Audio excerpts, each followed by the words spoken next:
Directo desde Brasil, Jorge Wertheim, que si se nos corta la comunicación vamos a volver a llamarlo.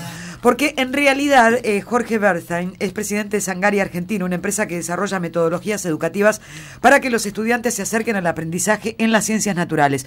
Realmente es alucinante, yo leía la nota, ¿no? Y quisimos hacérselos conocer, porque ellos tratan de hacer de la escuela una actividad más atractiva para los chicos. Que el alumno adquiera una actitud científica ante los problemas. Yo creo que esto es pensar, ¿no? Y no aprender de memoria. Jorge Wertheim, buen día. Marcela Feudal la saluda. ¿Cómo le va? Buen día, Marcela. ¿Cómo le va? Bueno, encantada de tenerlo aquí en el programa, porque en realidad todo aquello que ayude a la educación argentina, que, bueno, hoy en día creo que es base importante para nuestro futuro, es interesante, ¿no? Me gustaría que nos cuente un poquito qué es, cómo se desarrollan estas metodologías educativas, por qué solamente para las ciencias naturales. Bueno, primero gracias, Marcela, por su interés y por su compromiso con algo que debería ser el compromiso prioritario de todos, colocar la educación como una prioridad, que es un problema que enfrentamos en Argentina, enfrentamos en América Latina. Uh-huh. ¿Por qué esta aproximación? La escuela hoy cambió, la escuela no es la misma que antes, los chicos no son los mismos que antes, pero la escuela cambia menos que los chicos cambian más rápidamente, el cotidiano cambia. Uh-huh. O sea, cómo interesarlos, cómo motivarlos, cómo hacer atractivo ese proceso de enseñanza-aprendizaje. Y este programa que hemos desarrollado, primero acá en el Brasil y después adaptado y traducido a la realidad argentina en la Argentina y también hoy en Estados Unidos, lo que tiende es, a través de la enseñanza de la ciencia, a través del método investigativo, a través de la participación y de la interactividad muy grande de los chicos, atraerlos e intentar de esa manera mejorar significativamente lo que es ese proceso diario, cotidiano de enseñanza y aprendizaje de los chicos. Y de esa manera ayudar a elevar, que es uno de los objetivos centrales que tenemos con este programa, la calidad de la educación. Uh-huh. ¿Y por qué ciencias naturales? Porque es atractivo, porque forma parte del cotidiano de ellos, porque el capital más importante que tiene cualquier país en el mundo hoy es el conocimiento. Y el conocimiento tiene que ser desarrollado, tiene que ser motivado, tiene que ser tiene que ser muy atractivo. No es solo poder adquirir información, que hoy se torna mucho más accesible que antes, es producir esa información, transformar esa información en conocimiento. Y por eso elegimos esta estrategia de trabajar con los chicos. Wertheim, ¿podemos imaginar que estamos en una clase y aprendemos un tema en particular por a través de la radio para que nos quede claro por ahí cómo sería un aprendizaje de este tipo? Sí, claro, qué linda pregunta. Y podemos imaginarnos esa clase, y podemos imaginarnos una clase donde, por ejemplo, vemos a muchos chicos, 6, 7, 5, reunidos alrededor de una mesa, trabajando con una serie de materiales que tienen que ver con la clase que en ese momento están teniendo, donde, por ejemplo, están queriendo descubrir por qué el agua no se mezcla con el aceite. Profesora, ¿por qué no? Y la profesora, en este tipo de estrategia, no le va a responder por qué sí o por qué no. No le va a dar la respuesta, le va a decir, bueno, experimentemos, miremos, intentemos mezclar, descubramos nosotros y ustedes a través de ese trabajo conjunto esa respuesta. Entonces hay un trabajo en equipo, hay los chicos muy interesados, hay los chicos trabajando con tubitos de ensayo en la cual hay agua, donde hay aceite, donde intentan mezclar a ver qué pasa y llegan a poder definir ellos mismos en esa clase imaginaria que estamos teniendo en este momento con usted, a llegar a esa respuesta de por qué no. Y todo eso se hace en un clima que es muy atractivo, que como decía antes, muy interactivo, y esa clase es un poco diferente a lo que estamos acostumbrados a ver, y digo poco por limitarlo, muy diferente a lo que estamos acostumbrados como una clase tradicional. Y ahí la profesora tiene un protagonismo muy grande, porque es una motivadora, no es una persona que escribe en un pizarrón cuál es la respuesta, no es alguien que le dice a los chicos lean y memoricen Bueno, y ahora próxima página, ¿no? Es alguien que interactúa con los chicos, que los va guiando, que los va ayudando. Es magnífico realmente. Para que ellos descubran su propia respuesta. Sí. Y eso queda para siempre, ¿no? Totalmente, O sea, no, sí. es lo que ellos fueron descubriendo. Y así son todas estas clases en diferentes tipos de unidades temáticas que se van implementando. Y por eso creo que la reacción que hay en Tucumán y en la provincia de Buenos Aires, de gran éxito, de gran aceptación por parte de los chicos, que son los actores principales, y de los profesores y los directores. O sea, estamos muy contentos porque se ha repetido en Argentina el éxito que estamos teniendo ya en Brasil. Yo me recuerdo en mi infancia que mi padre, que era químico, ¿no? El mejor regalo que nos pudo hacer a mi hermana y a mí fue el equipito de química, ¿no? Y esas pruebas que hacíamos con mi hermana, que a veces se nos incendiaba todo en la tarde mientras dormía en la siesta, ¿no? Y es magnífico poder ver las reacciones y después preguntar y que alguien pueda explicar, ¿no? En mi caso, bueno, yo tenía alguien que explicaba muy bien en casa. Pero realmente uno cuando aprende de esa manera, muy difícil que se lo olvide, ¿no? Es lo que usted vivió, Marcelo. Yo no pude vivir eso en la escuela primaria o la secundaria. Yo fui un pésimo alumno en las clases de ciencia y nunca entendí. Y siento esa diferencia enorme cuando uno ve lo que por ejemplo yo enfrenté, lo que usted está diciendo ahora. Yo veo también lo que pasa con mi nieto. Tengo un nieto de 6 años a quien le he llevado este material y he conquistado un espacio enorme, porque lo veo a él interesado, él fantástico porque el abuelo le trae estas cosas, o sea, cómo forma parte de la vida de ellos, y cómo nos olvidamos de que esa es la única manera en que se puede aprender. Uh-huh. Sí, yo digo, ¿es posible esto llevarlo al campo de otras ciencias? Pues, bueno, yo he sido docente de historia, ¿no? Y lo que traté en su momento, cuando hice mis prácticas, fue de, por ejemplo, con mapas históricos, hacerles comprender la historia, ¿no? Es decir, por ejemplo, para ser más específica, ¿por qué Carlos V tenía tanta preocupación por Francia, ¿no? En su momento, es decir, porque poseía los territorios flamencos y porque tenía España y le estaba en el medio, ¿no? Entonces, de alguna manera, yo creo que los chicos de esa manera, digo, pero hay para otras, aplicable a otras ciencias, de alguna manera. Y nosotros estamos ampliando el programa también para matemáticas. Claro, pero son todas ciencias exactas, ¿no? Sí, pero vemos cómo los chicos, cómo los profesores lo están utilizando. Por ejemplo, lo utilizan para la alfabetización. O sea, el programa les permite trabajar en forma interdisciplinaria.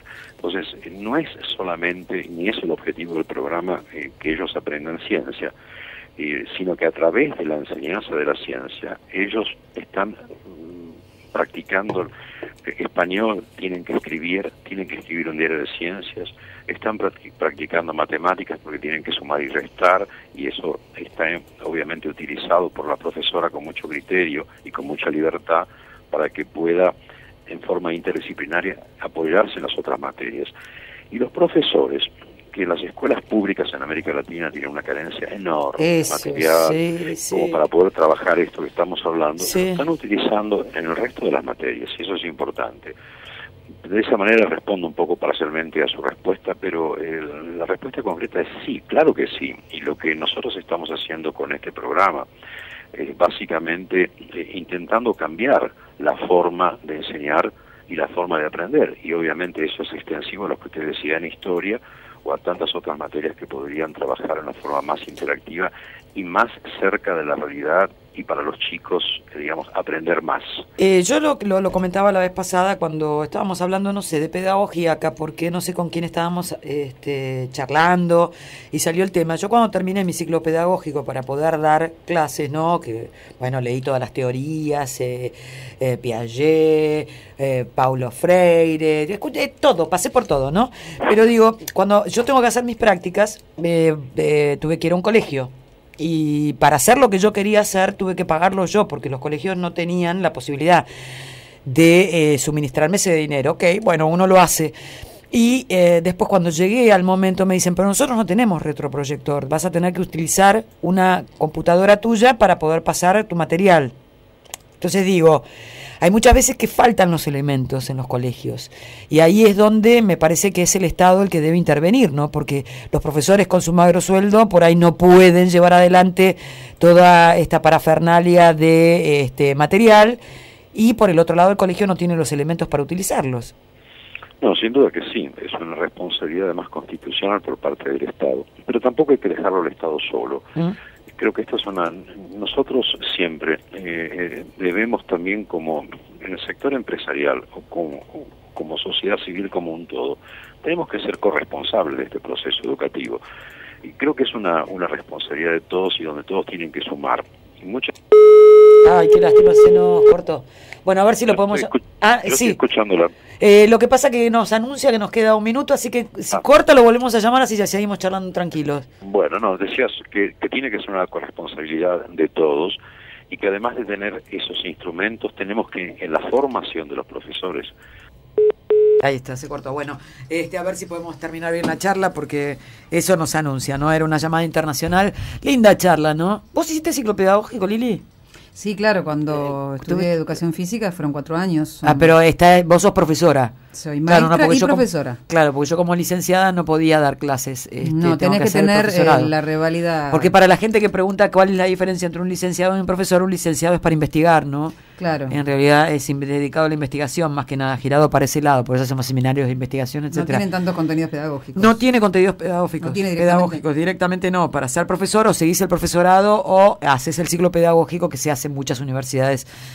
Son 2 años con una cantidad de cuatrimestrales y demás. Pero digo, no, uno aprende este tipo de cosas y es bueno, porque este tema, los otros días me hablaron del método Kumon, que también le decía yo a mi amiga Natalia Bazán, es un método japonés.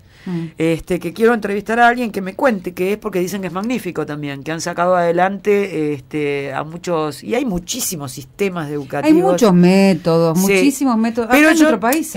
Justamente, bueno, ahí está otra vez Bertheim, pero lo que yo justamente veía, ¿no? Cuando yo presenté mi final, fue esto, ¿no? La imposibilidad y el temor de que estos TIC, como se los llama, no se los puede llevar adelante, porque en realidad el capital de la enseñanza es muy poco, ¿no? Bertheim, ¿me está escuchando? Perfectamente. Bueno, estábamos con esto de que tenemos que contribuir entre todos. ¿Y usted cómo cree que podemos contribuir entre todos? Porque yo lo que había pensado también era similar, caminaba por un lado similar, al decir, digo, bueno, yo lo produzco, lo creo y después se lo dono al colegio. Se me había ocurrido eso. No sé si todos podrán hacerlo. Bueno, algunas veces eso se hace y hay muchas instituciones no gubernamentales, fundaciones que hacen eso en programas de pequeña escala. Lo que es muy difícil es tener una escala que permita llegar con un programa a un número significativo de alumnos. O sea, el cambio y la mejoría puede lograrse si nosotros logramos tener un número de alumnos que sea significativo, no restringirlos a pequeñas experiencias. Las pequeñas experiencias son muy importantes porque nos permiten ver si podemos reproducirlas. Y ahí la contribución de la sociedad civil siempre ha sido importante. Y también del sector privado. Y creo que esta asociación entre el sector privado, el Estado, la sociedad civil, sin dogmatismos, con gran amplitud, con mucho pluralismo, puede hacer esa contribución en la cual todos nos envolvemos para solucionar un problema que no es solo de Argentina. O sea, América es a nivel mundial, ¿no? Eso. ¿Perdón? Es a nivel mundial, ¿no?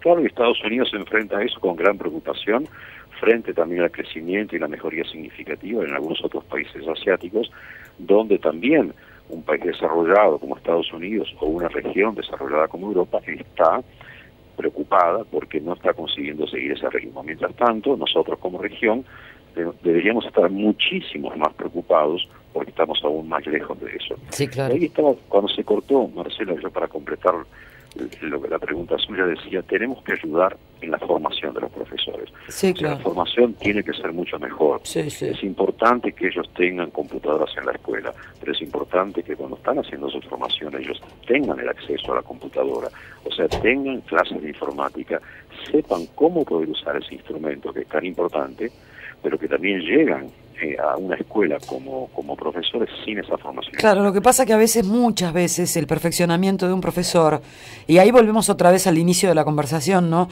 Depende de su magro ingreso y tiene que ir a pagar para perfeccionarse, porque los cursos, etcétera, etcétera. Y con los magros ingresos, donde hoy, por ejemplo, en la Argentina no sabemos si empiezan las clases, porque todavía no sabemos cuánto va a ganar un profesor o un maestro en el transcurso de este ciclo escolar, hace que uno diga, bueno, hay que trabajar y mucho. Porque esto debe ser suministrado por el Estado o tratar de que de alguna manera los profesores puedan llegar a ese nivel. Sí, yo creo que lo fundamental ahí, desde el comienzo, es el tema de la excelencia en la formación y la práctica docente. Sí, sí. Creo que también es claro en todo el mundo, nosotros tenemos que darle mucha mayor importancia a lo que es el profesor y a lo que eso significa para la construcción del presente y el futuro de una sociedad. Sí. Y eso significa reconocimiento social, Sí. eso significa reconocimiento profesional, la carrera del docente, y significa un salario digno que le permita compararse a otros salarios que son tan importantes en lo que es la formación del ciudadano, la preservación de la democracia, Sí, sí, sí. el intentar llegar a mejorar significativamente la equidad. Bueno, todos esos aspectos que son tan importantes, el profesor tiene un papel fundamental. Sí. Y eso es lo que nosotros tenemos que aprender también de otras experiencias en otros países del mundo que están dando cierto y que tienen como eje central la figura del profesor. Es que la modernidad no se ha devaluado tanto la figura del juez, porque antes ser el hijo del juez era como lo más importante que podía pasarle a un ser humano, y la imagen del profesor, ¿no? Y del maestro. El maestro... El doctor y el maestro, ¿no? ¿Cómo? El juez, el doctor y el maestro, ¿no? Sí, sí, sí, es como que se ha devaluado con el tiempo y la gente, ya los chicos por ahí cuesta respetar a la figura del maestro y el maestro no lo es tanto y se le discute y se le para desde otro lugar y desde el falso mensaje, ¿no? Como que si el profesor fuera alguien a desafiar, ¿no? No alguien que va a impartir algo que nos va a servir a tiempo futuro para la práctica de la vida. Claro, pero también los profesores se sienten al mismo tiempo muy desafiados por los chicos, porque los chicos hoy tienen un nivel de información que no tenían antes. Sí, claro. Hoy nunca hubo, quizás, como dice siempre una persona muy sabia como Juan Carlos Tedesco, siempre dice, nunca hubo un momento en la historia donde los alumnos saben más que los profesores. Sí. Y eso no es fácil para ese profesor que está en esa sala de aula enfrente de los alumnos, que el cotidiano es un desafío continuo. Entonces creo que ahí hay que ayudar a todos, hay que ayudar a los profesores para que tengan más instrumentos para poder enseñar más y mejor, y hay que darle instrumentos a los chicos para que puedan aprender más y mejor. Y creo que ahí la responsabilidad de todos es muy grande, y por eso creo que nosotros hemos hecho el desarrollo de este programa donde se invirtió mucho tiempo con el objetivo de intentar ayudar en que se mejore la calidad de la educación, y eso es un objetivo que tiene que ser de toda la sociedad. En Brasil, ¿el resultado cuál fue? ¿Y en qué porcentaje? ¿A nivel nacional lo aplicaron el programa? En Brasil, como Argentina es un país federado con mucha independencia por parte de las provincias, que acá se llaman estados, acá estamos trabajando con 500.000, no, hoy son 700.000 alumnos, entre los alumnos de la escuela pública y escuelas particulares y privadas, y estamos hoy trabajando le mencionaría como dos grandes lugares. Uno es la capital, Brasilia, y otro es la ciudad de Río de Janeiro, donde focalizamos, por decisión de la propia ministra de Educación de la ciudad de Río de Janeiro, en 160 escuelas, de las cuales 150 están ubicadas en las favelas más carentes y con indicadores más negativos, sociales, económicos y educacionales. Está teniendo un resultado excelente. ¿En qué sentido? Bueno, antes del programa y después del programa, después de un año en que los chicos están expuestos a este programa, la mejoría de un año para el otro alcanza a 30, 35, 37%, lo que en educación eso es muchísimo, muy alto, ¿no? Sí. Es muchísimo. Entonces el impacto está siendo muy grande, tanto al principio cuando llega el programa y la actitud que tienen los alumnos o los profesores y directores, y después, en este caso de una evaluación cuantitativa mostrando la mejoría del conocimiento, son porcentajes como estos, cosas que se repiten en Argentina, porque tenemos los mismos indicadores prácticamente en Tucumán y provincia de Buenos Aires. ¿Aquí está siendo aplicado en esas dos provincias? En esas dos provincias, sí. Hace ya un poco más de un año, diría un año y medio. ¿Y en cuántos colegios, Berthain? En colegios en total, creo que son 62 o 64 colegios, sumando Tucumán y provincia de Buenos Aires, y a partir del inicio del año escolar del 2011, eso aumenta, no me acuerdo exactamente el número de colegios, pero por ahora debemos llegar más o menos a los 25 o 30.000 alumnos. O sea que... el inicio con escuelas privadas que estamos comenzando también en Buenos Aires. Bueno, entonces será cuestión de ir manteniéndonos en contacto para ver cuáles son los resultados, porque realmente sería bueno. Los otros días me hablaban del método Kumon, ¿puede ser? Usted lo debe conocer, japonés, de origen japonés, y me hablaba que había muy buenos resultados también con respecto a ese sistema, muchas cosas que ojalá redunden en un mundo mucho mejor para todos, ¿no? Esperemos que sí, y yo le agradezco mucho, porque cuando hablamos de la sociedad y de la corresponsabilidad de la sociedad, estamos hablando de uno de los ejes fundamentales, que son los medios de comunicación, y usted nos está permitiendo discutir esto, que muchos escuchen esta discusión y que esto se reproduzca, y podamos realmente fomentar que la educación no tiene que ser solo importante, tiene que ser prioritaria. Bernstein, muchísimas gracias, hasta la próxima. Gracias a usted, Marcela. Un abrazo.